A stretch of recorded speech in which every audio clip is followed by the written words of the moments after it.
Hi, it's Mark again, RPM, and if you are interested in these caliper covers, we wanted to make this video to show you how they install. Super easy.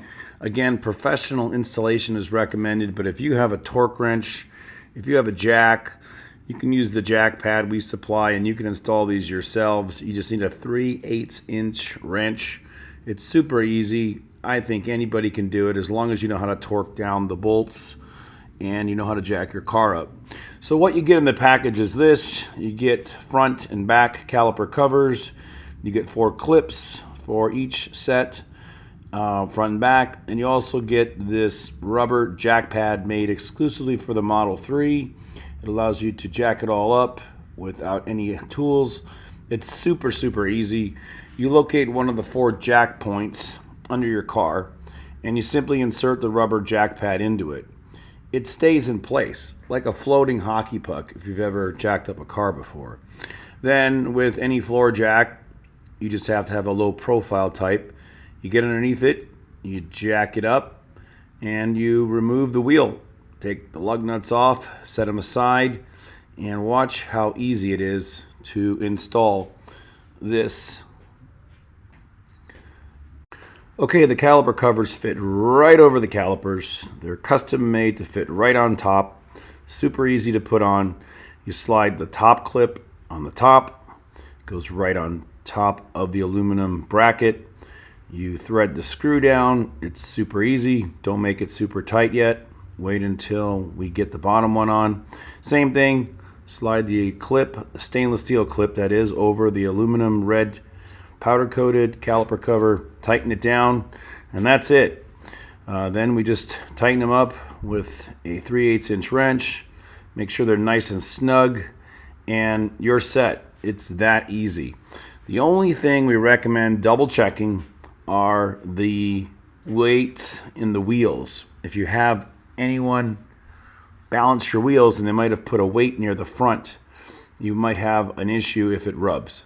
But again, that's only if the counterweight is put near the front face side of the wheel.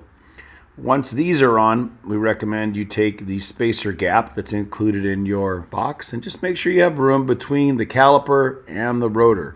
Or I should say the caliper clip cover and the rotor. And make sure it spins freely, make sure nothing's rubbing. It's super easy. You can always readjust it.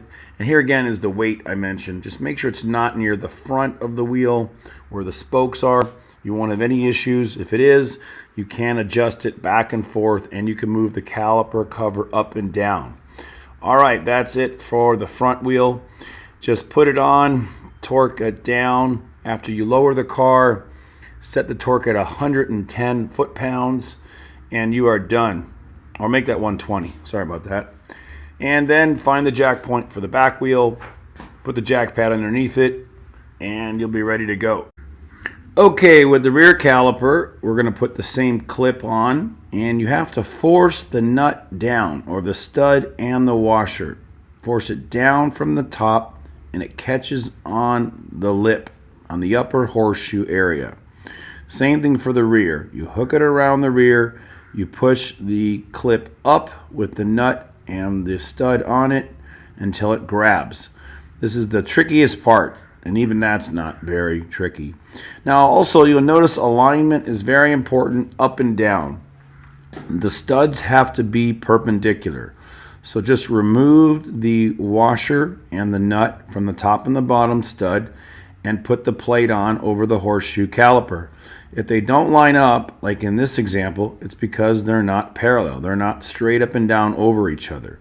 Simple fix, just tug one towards the outside. It slides back and forth on that arm on the horseshoe. Try it again. If it still doesn't line up, it means you're not parallel. So you've got to get the nuts or the studs on the clips straight up and down on top of each other.